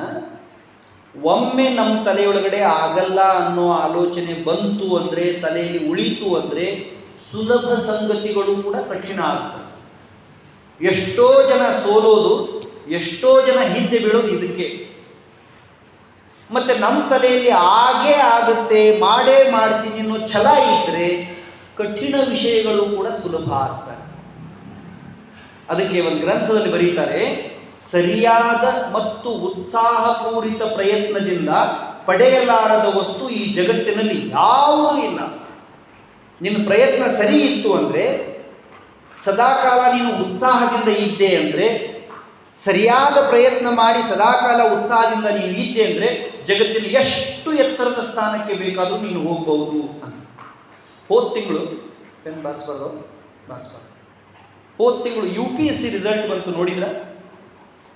UPSC ಅಂತ ಒಂದು ಪರೀಕ್ಷೆ ನಡೀತದೆ, ನಿಮ್ಗೆ ಗೊತ್ತಿದೆಯಾ? UPSC ಪರೀಕ್ಷೆ ಅಂತ ಮಾಡ್ತಾರೆ ಗೊತ್ತಾ? ವರ್ಷಕ್ಕೆ 2 ಸರಿ ಮಾಡ್ತಾರೆ, ವರ್ಷಕ್ಕೆ 1 ಸರಿ ಮಾಡ್ತಾರೆ, ಪ್ರತಿ ವರ್ಷ ಮಾಡ್ತಾರೆ. ಯೂನಿಯನ್ ಪಬ್ಲಿಕ್ ಸರ್ವಿಸ್ ಕಮಿಷನ್ ನವದೆಹಲಿ ಒಳಗಡೆ ಇದೆ. ಆ ಪರೀಕ್ಷೆಯಲ್ಲಿ ಯಾರು ಪಾಸ್ ಆಗ್ತಾರೋ, ಆ ಪರೀಕ್ಷೆಯಲ್ಲಿ ಪಾಸ್ ಆಗಿ ಯಾರು ಸೆಲೆಕ್ಟ್ ಆಗ್ತಾರೋ ಅವರು ಜಿಲ್ಲಾ ಮಟ್ಟದ, ತಾಲೂಕು ಮಟ್ಟದ, ಕೆಲವು ಸರಿ ವಿಭಾಗ ಮಟ್ಟದ ಅಧಿಕಾರಿಗಳಾಗ್ತಾರೆ. ಸರ್ಕಾರದ ಹಂತದ ದೊಡ್ಡ ಹಂತದ ಅಧಿಕಾರಿಗಳಾಗ್ತಾರೆ. DC, ಅಸಿಸ್ಟೆಂಟ್ ಕಮಿಷನರ್, ವಿಭಾಗೀಯ ಅಧಿಕಾರಿಗಳೆಲ್ಲ ಅವರೇ ಇರ್ತಾರೆ. ಅದರೊಳಗಡೆ ಬೇರೆ ಬೇರೆ ವೆರೈಟೀಸ್ ಇದೆ. IAS, IPS, IFS ಎಲ್ಲ ಗೊತ್ತಾ ನಿಮಗೆ? IRS, very good, revenue. ಮೊನ್ನೆ ರಿಸಲ್ಟ್ ಬಂತಲ್ಲ, ಮೊನ್ನೆ ನೋಡ, ಅವ್ನು ಹೇಳಿದ್ಕೆ ಅವ್ನು ಥ್ಯಾಂಕ್ಸ್ ಕೊಡಾಕತ್ತಾನೆ. ನಾ ಹೇಳೋದು ಅನಿಸ್ತಾ ಇಲ್ಲ ಅವ್ಗೆ, ಭಾಳ ದೊಡ್ಡ ಸಾಧನೆ ಮಾಡಿದೆ.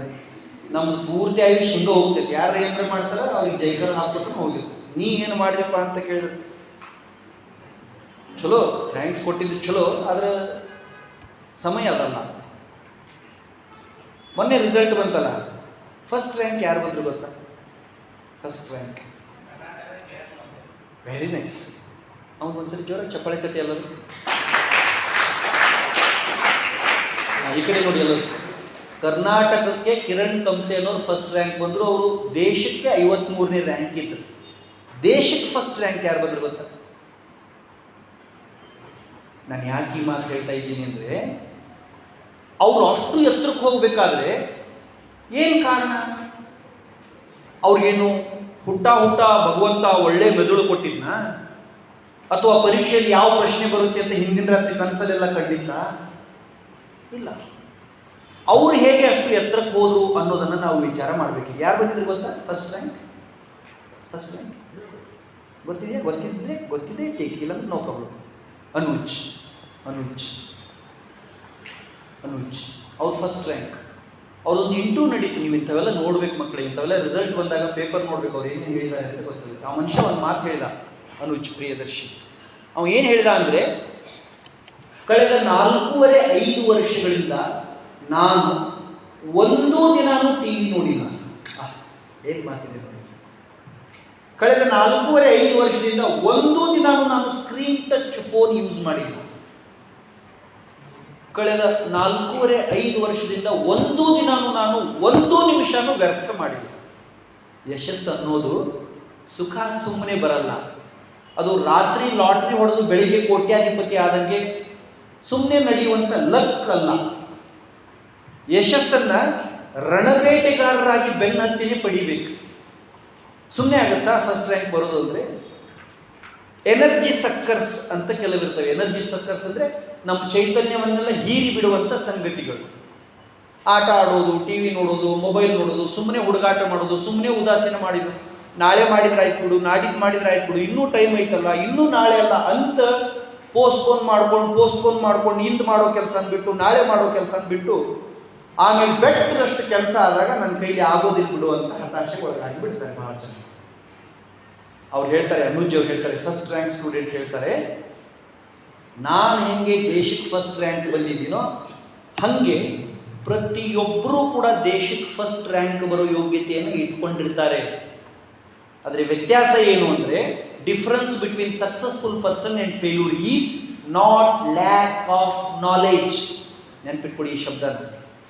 Difference between successful person and failure is not lack of knowledge but lack of practice. ಪ್ರಯತ್ನದ ಕೊರತೆನೇ ಬುದ್ಧಿವಂತರಿಗೂ ಮತ್ತು ದಡ್ರಿಗೂ ಇರೋ ವ್ಯತ್ಯಾಸ, ಗೆದ್ದವ್ರಿಗೂ ಮತ್ತು ಸೋತವ್ರಿಗೂ ಇರೋ ವ್ಯತ್ಯಾಸ. ಸೋತವರಿಗೆ ದೇವರೇನು ಬೇರೆ ಮೆದುಳಿಟ್ಟಿರ್ತಾನ? ಗೆದ್ದವರಿಗೆ ದೇವರೇನು ಬೇರೆ ಮೆದುಳಿಟ್ಟಿರ್ತಾನ? ಏನೂ ಇಲ್ಲ. Same books, same schools, same teachers, same environment, same exam, same question paper. ಒಬ್ರು ಫಸ್ಟ್ ರ್ಯಾಂಕ್ ಬರ್ತಾರೆ, ಇನ್ಯಾರೋ ಒಬ್ರು ಫೇಲ್ ಆಗ್ತಾರೆ. ಯಾಕೆ? ಪ್ರಯತ್ನದ ಕೊರತೆ. ಮೊನ್ನೆ PUC ರಿಸಲ್ಟ್ ಬಂತು. ನಿಮಗೆ ಒಂದು ಯಾರಾದ್ರೂ PUC ಇದ್ದೀರಾ? ಇಲ್ಲ. ಸೆಕೆಂಡ್ PU ರಿಸಲ್ಟ್ ಬಂತು. ಸ್ಟೇಟ್ ಫಸ್ಟ್ ರ್ಯಾಂಕ್ ಒಬ್ರು ಯಾರು ಬಂದ್ರು ಗೊತ್ತಾ?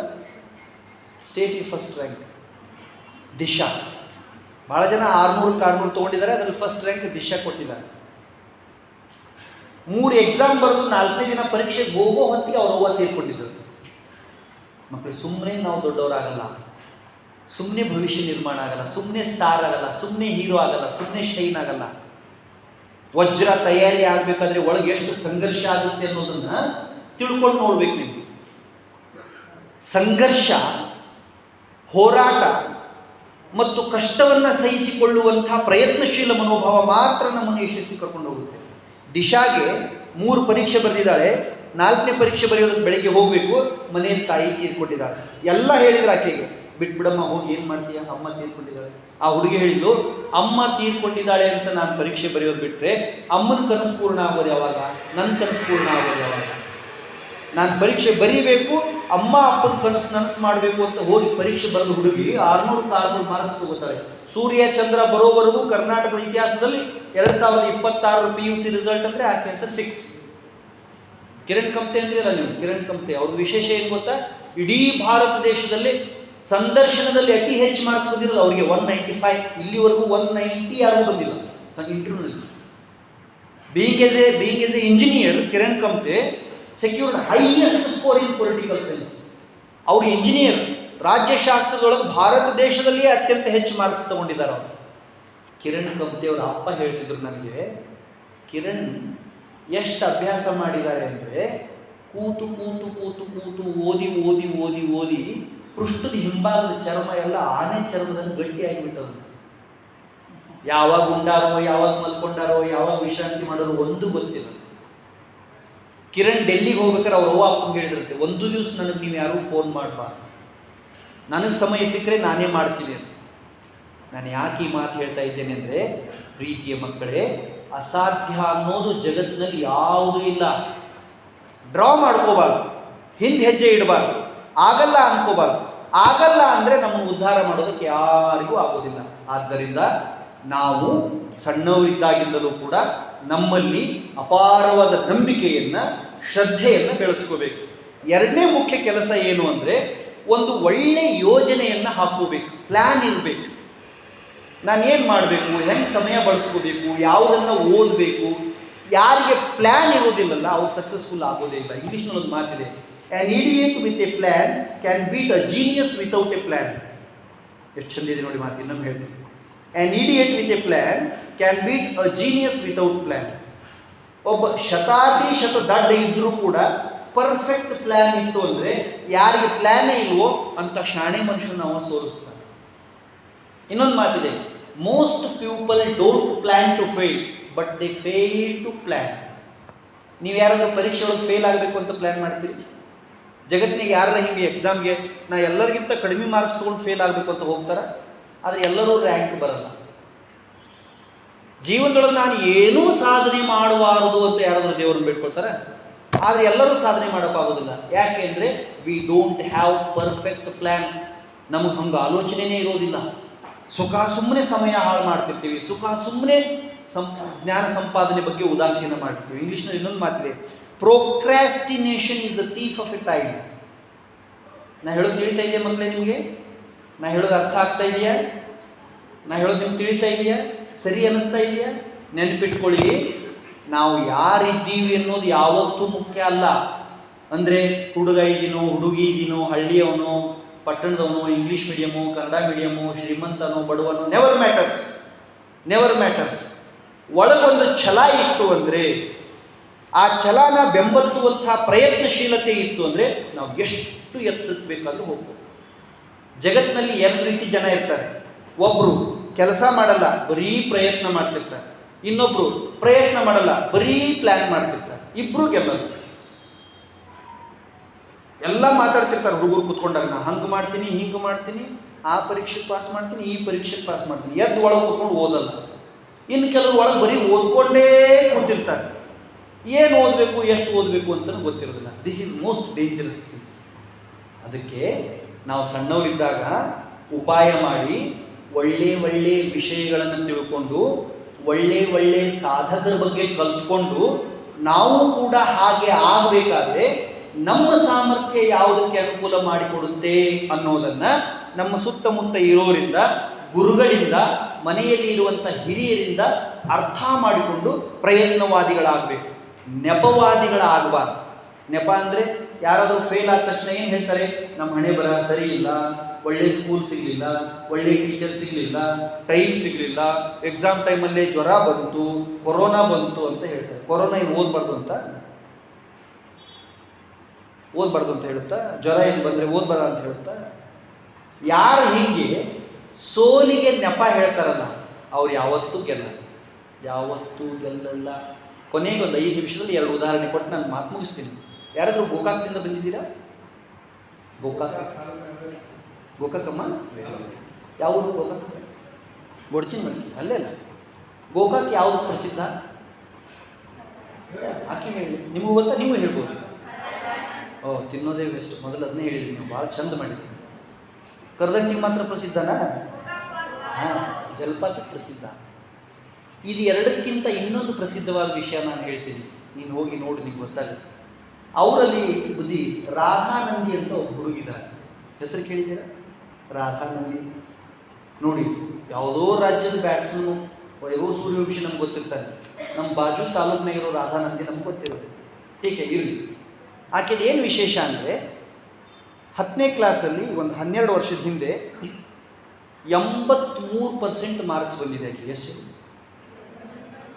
PUC ಒಳಗಡೆ ಇಡೀ ಕಾಲೇಜಿಗೆ ರ್ಯಾಂಕ್, ಡಿಗ್ರಿ ಇಡೀ ಕಾಲೇಜಿಗೆ ರ್ಯಾಂಕ್, BEd ಇಡೀ ಕಾಲೇಜಿಗೆ ರ್ಯಾಂಕ್. ನೀವಂತಿರ್ಬೇಕು 83 ಏನು ದೊಡ್ಡದು. ಈಗೆಲ್ಲ 93, 95, 98 ತೊಗೊಂಡ್ರು ಯಾರೂ ಮಾತಾಡ್ಸೋದಿಲ್ಲ. ನಮ್ಮ ಟೈಮ್ನಾಗ 75 ಆಗಿದ್ರೆ ಊರಿಗೆ ದೇವ್ರು ಅವನ. ನಂದು PUC 83 ಬಂದಿತ್ತು. ಎತ್ತಿನ ಕಡೆ ಕೊಂಡ್ರಿಸಿ ಮೆರವಣಿಗೆ ಮಾಡಿಸಿದ್ರು. ನಾನು 2002ನೇ ಇಸ್ವಿ ಒಳಗಡೆ SSLCಗೆ 83 ಬಂದಿದ್ದಕ್ಕೆ ಎತ್ತಿನ ಕಡೆ ಮೆರವಣಿಗೆ ನಂದು. 2 ವರ್ಷ ಆ ಶಾಲೆಗೆ ಒಬ್ಬ 90 ಮಾಡಿಬಿಟ್ಟ. ನಾನು ಮಾತಾಡ್ಸೋದು ಬಿಟ್ಬಿಟ್ರು ಅವರ. ರಾಧಾನಂದಿ 83, 90 ತೊಗೊಂಡು ರ್ಯಾಂಕ್ ಬಂದಾಳ ಅಂತ ಹೇಳಿದ್ನಲ್ಲ. ಆಕೆದು ಏನು ವಿಶೇಷ ಅಂದರೆ ಆಕೆಗೆ ಹುಟ್ಟಿದಾಗಿನಿಂದ 2 ಮುಂಗೈ ಇಲ್ಲ. Wristless girl in Karnataka who secured always top score. 2 ಮುಂಗೈ ಇಲ್ಲ ಮಕ್ಕಳಿಗೆ, ಇಷ್ಟು ಕೈ ಇಲ್ಲ. ಇಲ್ಲಿ ಪೆನ್ ಇಟ್ಕೊಂಡು ಬರೀತಾಳೆ. ಎಷ್ಟು ಚಂದ ಬರೀತಾಳೆ, ಎಷ್ಟು ಸ್ಪಷ್ಟ ಬರೀತಾಳೆ, ಎಷ್ಟು ವೇಗವಾಗಿ ಬರೀತಾಳೆ ಅಂದರೆ ನಾನು ಬೇಕಾದ್ರೆ ಓಪನ್ ಚಾಲೆಂಜ್ ಮಾಡ್ತೀನಿ, ಈ ಹಾಲ್ನಾಗಿರೋ ನಾವೆಲ್ಲ ಸ್ಟೂಡೆಂಟ್ಸ್ ಒಬ್ಬರು ಆಕೆ ಹೆಂಗೆ ಬರೆಯೋಕ್ಕೆ ಸಾಧ್ಯ ಇಲ್ಲ. ಕೈ ಕಾಲು ಮೂಗು ಬಾಯಿ ಚಂದಿದ್ದೇ ಪರೀಕ್ಷೆ ಬರೆದು ಮಾರ್ಕ್ಸ್ ತೊಗೊಳಕ್ಕೆ ಆಗೋದಿಲ್ಲ ಅನ್ನೋ ಕಾಲದಲ್ಲಿ ಮುಂಗೈ ಇರಲಾರ್ದೆ ಒಬ್ಬ ಹುಡುಗಿ ಅಷ್ಟು ಹೆಚ್ಚಿಗೆ ಮಾರ್ಕ್ಸ್ ತೊಗೊಂಡಿದ್ದಾಳೆ ಅಂದರೆ ನಾವು ಯಾಕೆ ಸಾಧನೆ ಮಾಡೋದಕ್ಕೆ ಆಗೋದಿಲ್ಲ ಅಂತ ನಾವು ಪ್ರಶ್ನೆ ಮಾಡ್ಕೋಬೇಕು. ರಾಧಾನಂದಿ. ಇನ್ನೊಬ್ಬಕ್ಕೆ ಹುಡುಗಿ ಇದ್ದಾಳೆ. ಸಾಧ್ಯ ಆದರೆ ಶಿಬಿರದಾಗ ಒಂದ್ಸರಿ ರಾಜಶೇಖರ್ ಸರ್ ನಿಮ್ಗೆ ವಿಡಿಯೋ ತೋರಿಸ್ತಾರೆ. 2 ಜೆಸ್ಸಿಕಾ ಫಾಕ್ಸ್ ಅಂತ ಒಬ್ಬ ಹುಡುಗಿದ್ದಾರೆ ಸರ್. JESSICA FOX ಅಮೇರಿಕಾದ ಹುಡುಗಿ ಆಕೆ ಇಡೀ ಅಮೇರಿಕಾ ದೇಶದಲ್ಲಿ ಎಲ್ಲರಿಗಿಂತ ಚೆನ್ನಾಗಿ ಕಾರ್ ಓಡಿಸ್ತಾಳೆ, ಕರಾಟೆ ಆಡ್ತಾಳೆ, ಹಾರ್ಮೋನಿಯಂ ನುಡಿಸ್ತಾಳೆ, ಸ್ವಿಮ್ಮಿಂಗ್ ಮಾಡ್ತಾಳೆ, ವಿಮಾನ ಹಾರಿಸ್ತಾಳೆ. ಇಡೀ ಅಮೇರಿಕಾ ದೇಶದಲ್ಲಿ ಆಕೆ ಅಷ್ಟು ಚಂದ ಈ ಕೆಲಸ ಯಾರೂ ಮಾಡೋದಿಲ್ಲ. ಅದರ ವಿಶೇಷ ಏನು ಅಂದರೆ ಇಷ್ಟೆಲ್ಲ ಕೆಲಸ ಮಾಡುವಂಥ ಜೆಸ್ಸಿಕಾ ಫಾಕ್ಸ್ಗೆ ಹುಟ್ಟಿನಿಂದ 2 ಕೈ ಇಲ್ಲ. Armless girl who can fly aeroplane. ಆಕೆ ಕೈ ಇಲ್ಲ, ವಿಮಾನ ಹಾರಿಸ್ತಾಳೆ. ಕೈ ಇರಲಾರ್ದ ಒಬ್ಬ ಹುಡುಗಿ ವಿಮಾನ ಹಾರಿಸ್ತಾಳೆ, ಕರಾಟೆ ಆಡ್ತಾಳೆ, ಹಾರ್ಮೋನಿಯಂ ನುಡಿಸ್ತಾಳೆ ಅನ್ನೋದೇ ಸಾಧ್ಯ. ಆದರೆ ಕೈ ಕಾಲು ಮೂಗು ಬಾಯಿ ಚೆನ್ನಾಗಿರೋ ನಾವು ಯಾಕೆ ಚೆನ್ನಾಗಿ ಓದಿ ಎತ್ತರಕ್ಕೆ ಬೆಳೆಯೋದಾಗೋದಿಲ್ಲ ಅಂತ ಪ್ರಶ್ನೆ ಮಾಡ್ಕೋಬೇಕು. ಆದ್ದರಿಂದ ಪ್ರೀತಿಯ ಸೋದರ ಸೋದರಿಯರೇ, ಚೆನ್ನಾಗಿ ನೆನಪಿಟ್ಕೊಳ್ಳಿ, ಈ ಜಗತ್ತಿನಲ್ಲಿ ಅಸಾಧ್ಯ ಅನ್ನೋದು ಯಾವುದೂ ಇಲ್ಲ. ನಮ್ಮಲ್ಲಿ ನಮಗೆ ಅಪಾರವಾದ ನಂಬಿಕೆ ಇಟ್ಟು ನಿರಂತರವಾದ ಪ್ರಯತ್ನವನ್ನು ಮಾಡಿದರೆ ಎಂಥ ಕಠಿಣವಾದ ಕೆಲಸವನ್ನೂ ಕೂಡ ನಾವು ಸರಳವಾಗಿ ಸಾಧಿಸಬಹುದು. ನಮ್ಮ ಕನಸನ್ನು ನನಸು ಮಾಡಿಕೊಡ್ಬಹುದು. ನಮ್ಮ ತಂದೆ ತಾಯಿಯ ಆಶಯಗಳಿಗೆ ದೊಡ್ಡ ದೊಡ್ಡ ಟ್ರಿಬ್ಯೂಟ್ ಕೊಡ್ಬೋದು. ನಾವು ಸಾಧನೆ ಮಾಡಿದರೆ ನಮ್ಮ ಅಪ್ಪ ಅಮ್ಮನಿಗೆ ಅದಕ್ಕಿಂತ ದೊಡ್ಡ ಖುಷಿ ಯಾವುದಿರುತ್ತೆ ಹೇಳಿ? ನಮ್ಮ ಅಪ್ಪ ಅಮ್ಮ ಊರಲ್ಲಿ ತಲೆ ಎತ್ತಿ ನಡೆಯೋದಕ್ಕೆ ಅದಕ್ಕಿಂತ ದೊಡ್ಡ ಕಾರಣ ಏನಿರುತ್ತೆ ಹೇಳಿ? ಅದಕ್ಕೆ ನೀವೆಲ್ಲ ಚೆನ್ನಾಗಿ ಓದಿ, ಚೆನ್ನಾಗಿ ಅಭ್ಯಾಸ ಮಾಡಿಕೊಂಡು, ಒಳ್ಳೆಯ ವಿಷಯಗಳನ್ನು ತಿಳ್ಕೊಂಡು, ಒಳ್ಳೆಯ ಗುರಿ ಇಟ್ಕೊಂಡು ಸಾಧನೆ ಕಡೆ ಮುಖ ಮಾಡಿ ಸಾಧಕರಾಗಲಿ ಅನ್ನೋ ಆಶಯವನ್ನು ವ್ಯಕ್ತಪಡಿಸ್ತಾ, ನಾನು ಮೊದಲು ಹೇಳಿದ ಹಾಗೆ ನೀವೆಲ್ಲ ಭಾಗ್ಯಶಾಲಿಗಳು. ಇಲ್ಲಿ ತುಂಬ ದೊಡ್ಡ ದೊಡ್ಡ ವಿದ್ವಾಂಸರು, ಸಾಧಕರು ಒಳ್ಳೆಯ ವಿಷಯಗಳನ್ನು ನಿಮಗೆ ಹೇಳೋರಿದ್ದಾರೆ. ಎಷ್ಟು ಒಳ್ಳೆಯ ವಿಷಯಗಳನ್ನು ಚಿಂತನೆಗೆ ಇಟ್ಟಿದ್ದಾರೆ ಅಂದರೆ ಶಿಬಿರದಲ್ಲಿ ಒಂದಕ್ಕಿಂತ ಒಂದು ಟಾಪಿಕ್ ಬೆಸ್ಟ್ ಇದೆ, ಶ್ರೇಷ್ಠ ಇದೆ. ಅಷ್ಟೂ ಟಾಪಿಕ್ಸ್ನ ನೀವು ಚೆನ್ನಾಗಿ ಕೇಳಿಕೊಂಡು ಚೆನ್ನಾಗಿ ಅನುಸರಣೆ ಮಾಡಿಬಿಟ್ರೆ ಮುಂದೆ ಒಂದು ಕಾಲಕ್ಕೆ ಈ ಶಿಬಿರದ ಇನಾಗ್ರೇಟರ್ ನೀವೇ ಆಗಿಬಿಡ್ತೀರಿ, ನಿಮ್ಮನ್ನೇ ಉದ್ಘಾಟನೆ ಕರೀತಾರೆ.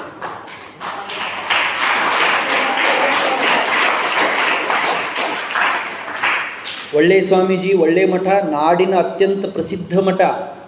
ಇಲ್ಲಿ ಊಟಕ್ಕೆ ಉಪಚಾರಕ್ಕೆ ಏನೂ ಕೊರತೆ ಇಲ್ಲ. ಬರೀ ಊಟ ಉಪಚಾರ ಅಷ್ಟೇ ನೀವು ತಲೆಯಲ್ಲಿ ಇಟ್ಕೊಂಡು ಹೋದರೆ ಮುಂದೊಂದು ದಿನ ಊಟಕ್ಕೆ ನೀಡಕ್ಕೆ ನೀವು ಬರಬೇಕಾಗ್ತದೆ, ಅಥವಾ ಊಟ ಮಾಡೋದಕ್ಕೆ ನೀವು ಬರಬೇಕಾಗ್ತದೆ. ಬರೀ ಊಟ ಮಾಡೋದು ನೀಡೋದಷ್ಟೇ ಆಗಬಾರ್ದು, ಮತ್ತೊಬ್ಬರಿಗೆ ಪ್ರೇರಣೆ ಆಗೋ ಹಾಗೆ ನೀವೆಲ್ಲ ಆಗಲಿ ಅಂತ ಆಶಿಸಿ ಇಲ್ಲಿ ಸೇವೆ ಮಾಡೋದಕ್ಕೆ ಅವಕಾಶ ಕೊಟ್ಟಿದ್ದರಿಂದ ಪೂಜ್ಯಪಾದ ಸ್ವಾಮೀಜಿಯವರಿಗೆ ಹಾಗೂ ಸಂಯೋಜಕರಾದಂಥ ಶ್ರೀಯುತ ರಾಜಶೇಖರ್ ಪಾಟೀಲ್ರವರಿಗೆ, ವೇದಿಕೆ ಮೇಲಿರುವಂಥ ಪೂಜ್ಯರಿಗೆ, ಹಿರಿಯರಿಗೆ ಮತ್ತು ನಿಮ್ಮೆಲ್ಲರಿಗೆ ವಂದಿಸಿ ನನ್ನ ಭಾಷಣ ಮುಗಿಸ್ತೇನೆ. ನಮಸ್ಕಾರ.